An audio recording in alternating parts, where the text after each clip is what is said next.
हे केशव, एक ओर तो तुम मुझे ये सिखा रहे हो कि ये रिश्ते नाते सब चंद दिनों का दिखावा है, और दूसरी ओर अभी अभी तुमने ये कहा कि संबंधों और रिश्तों से ही भावनाओं का स्रोत फूटता है। हाँ, यदि मनुष्य सारे रिश्ते तोड़ देगा, अपनी भावना को त्याग देगा, तो फिर वो कर्म किसके लिए करेगा? अपने धर्म के लिए। अर्थात धर्म के लिए भावना की आवश्यकता नहीं होती?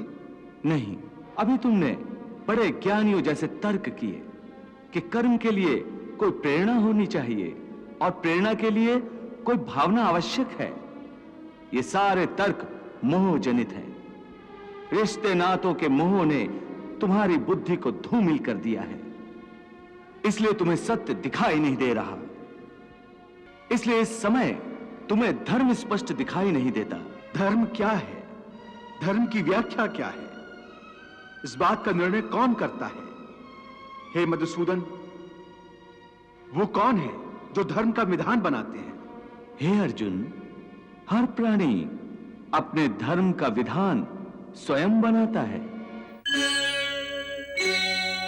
अपने मन को सन्यासी बनाओ और इस मोह के बंधनों को छोड़ो, और इस बात पर ध्यान दो कि इस समय तुम्हारा कर्तव्य क्या है, तुम्हारा धर्म क्या है, और उसी के अनुसार कर्म करो।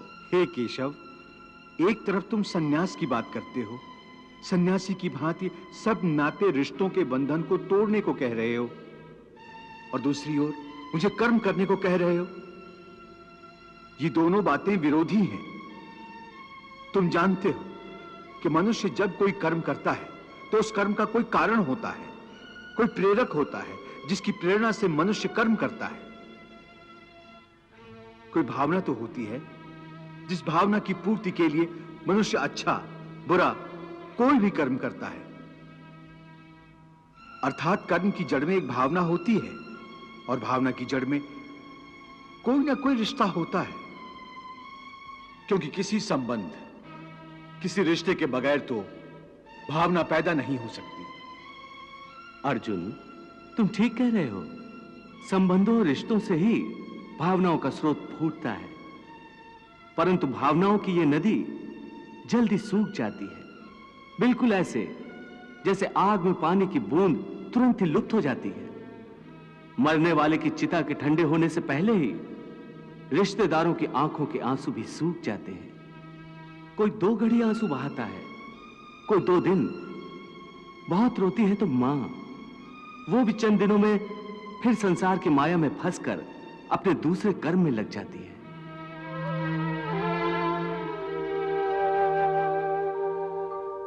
पार्थ इस लोक का कोई पदार्थ रे, संग तेरे परलोक न जाए। पिछले जन्म का कोई नाता अगले जन्म में याद न आए।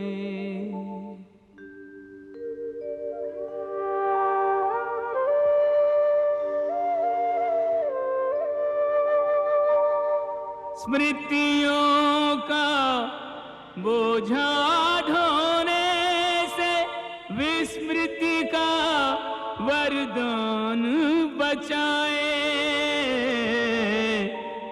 हर जन्म के नाते याद रखे तो प्राणी पागल ही हो जाए। चार दिनों की प्रीत जगत में, 4 दिनों के नाते हैं।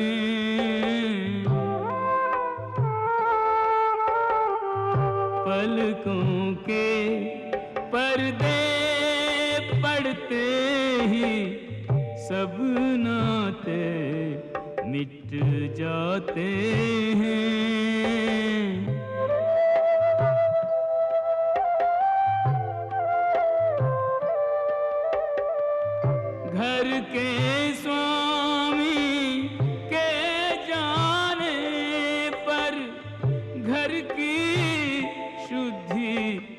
कराते हैं।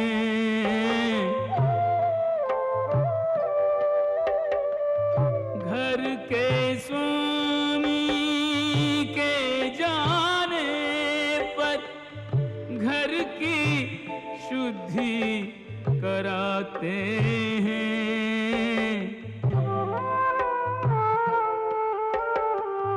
जिनकी चिंता में तू जलता वे ही चिता जलाते हैं।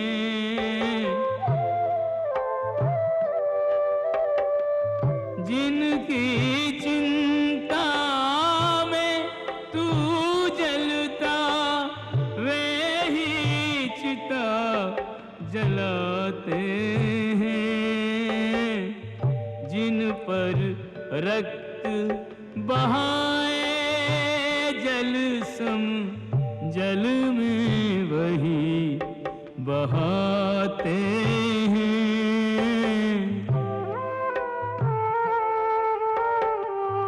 जिन पर रक्त बहाए जल सम जल में वही बहाते हैं।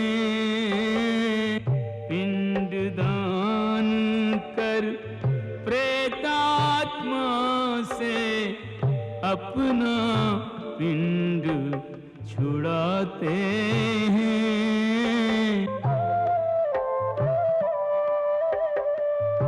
इन नातों के मोह में पड़ के मूर्ख जन्म गंवाते हैं। तोड़ इन नातों की बेड़ी जो कायर तुझे बनाते हैं।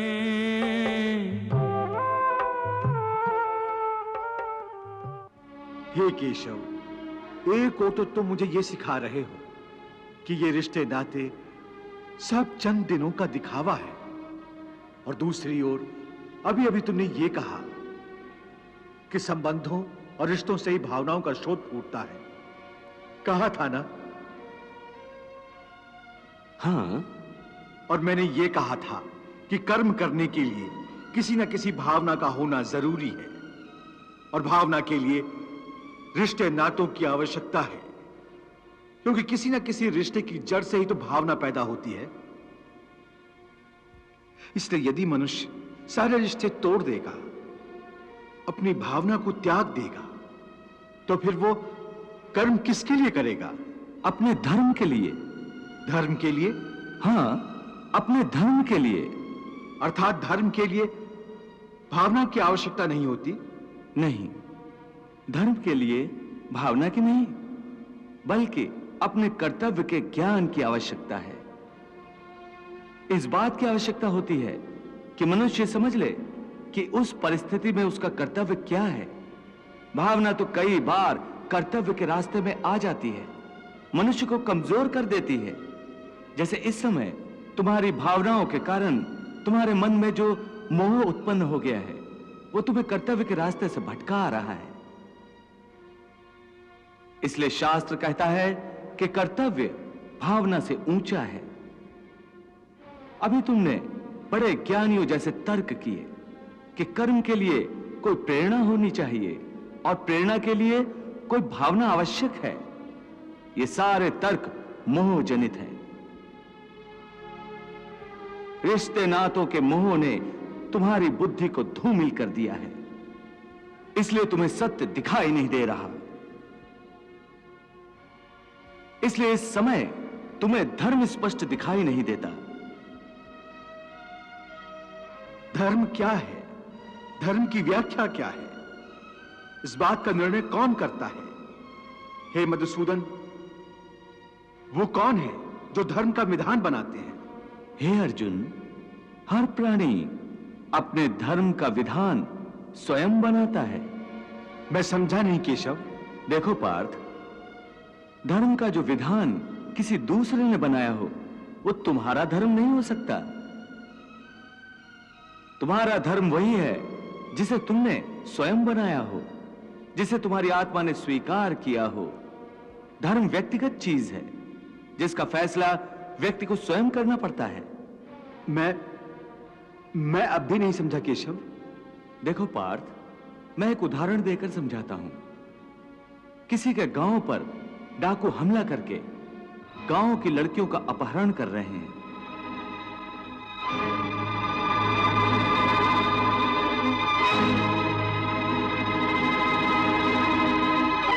उसी समय किसी का पिता मृत्युशैया पर पड़ा जीवन की अंतिम सांस ले रहा है और पुत्र से बार बार पानी का एक एक घूंट मांग रहा है।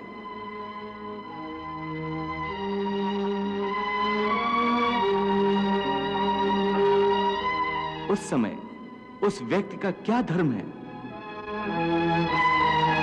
वो मरते हुए पिता के कंठ में अंतिम समय गंगा जल की बूंद बूंद टपकाता हुआ अपने पुत्र धर्म का पालन करे, या उसके गांव की लड़कियों पर जो संकट आ गया है उनकी रक्षा के लिए तलवार उठाकर उन डाकुओं का मुकाबला करे और आवश्यक हो तो जान भी देकर अपने गांव की इज्जत बचाए।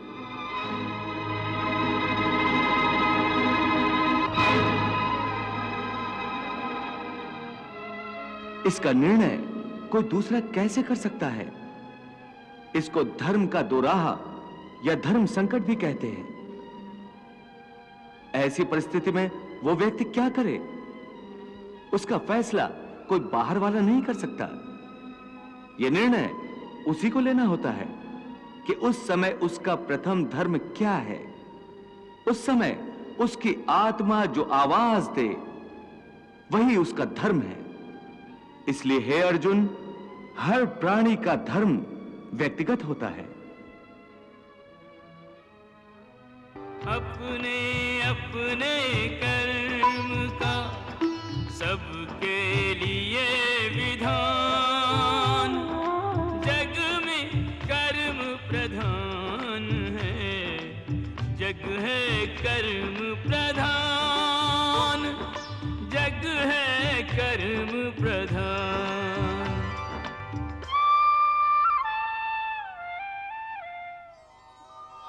हे पार्थ, मैंने यहां तक जीवन मृत्यु की वास्तविकता बताई है कि केवल शरीर ही नश्वर है, आत्मा अनंत और अनश्वर है जो शरीर के मारे जाने पर भी नहीं मरती है।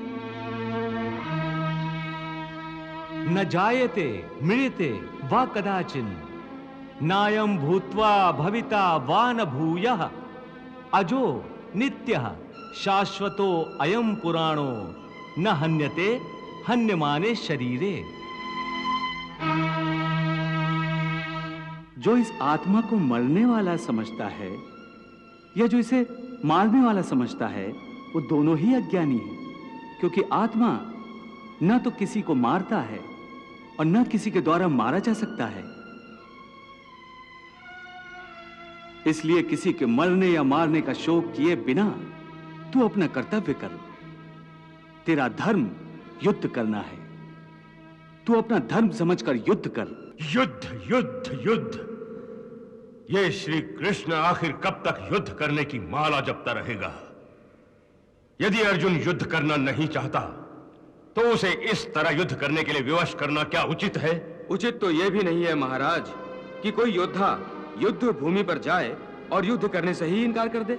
ये तो ऐसा ही हुआ कि कोई माझी नाव में सबको बैठाकर बीच समुद्र में ले जाए और फिर कहे कि मैं अब ये पतवार रख देता हूं, अब नाव नहीं चलाऊंगा। तो इससे कृष्ण को क्या नुकसान? आत्मा को अमर बताकर भावनाओं की वर्षा में भीगे हुए अर्जुन के कोमल मन को क्यों पत्थर बना रहा है? यदि आत्मा अमर है तो क्या यह आवश्यक है कि युद्ध करके युद्ध भूमि को हजारों लाखों लाशों से ढक दिया जाए? इससे किसी को क्या लाभ पहुंचेगा? महाराज, युद्ध में हानि तो कौरवों और पांडवों दोनों को ही उठानी पड़ेगी, परंतु इस युद्ध का अंतिम लाभ किसे पहुंचेगा ये तो युद्ध के बाद ही पता चलेगा। और यदि अर्जुन के हथियार रख देने के कारण युद्ध ही न हो तो इसका लाभ निश्चित ही। हाँ महाराज, तब तो निश्चित ही इसका लाभ कौरवों को पहुंचेगा और उन्हें पांडवों को उनका राज लौटाना नहीं पड़ेगा। ठीक है, ठीक है। हे मधुसूदन, तुम बार बार इस बात पर जोर दे रहे हो कि मन पर पूरी तरह काबू पा लो तो मुक्ति के द्वार खुल जाएंगे, परंतु मन को वश में करने का कोई सरल साधन भी है? साधन तो अवश्य है, सरल भी है, परंतु बड़ा दुष्कर भी है। सरल भी, दुष्कर भी, इसका क्या अर्थ है केशव? इसका अर्थ है कि यदि तुम धीर मति वाले हो, दृढ़ निश्चय वाले हो, तो यह काम सरल है, और यदि तुम्हारी मति धीर नहीं है तो दृढ़ निश्चय नहीं कर सकोगे, और दृढ़ निश्चय नहीं कर सकोगे तो जन्म जन्मांतर तक भटकते रहोगे। यह दृढ़ निश्चय कैसे हो सकता है? विश्वास से। किसमें विश्वास से? परमात्मा में विश्वास से, सत्य में विश्वास से, अपने धर्म में विश्वास से। जब अपने धर्म अर्थात कर्तव्य को जान लोगे तो फिर दृढ़ निश्चय होकर अपने धर्म पथ पर, अपने कर्तव्य पथ पर आगे बढ़ोगे। फिर तुम सुख दुख, हानि लाभ, जय पराजय को एक जैसा ही समझकर अपने पथ से डगमगाओगे नहीं।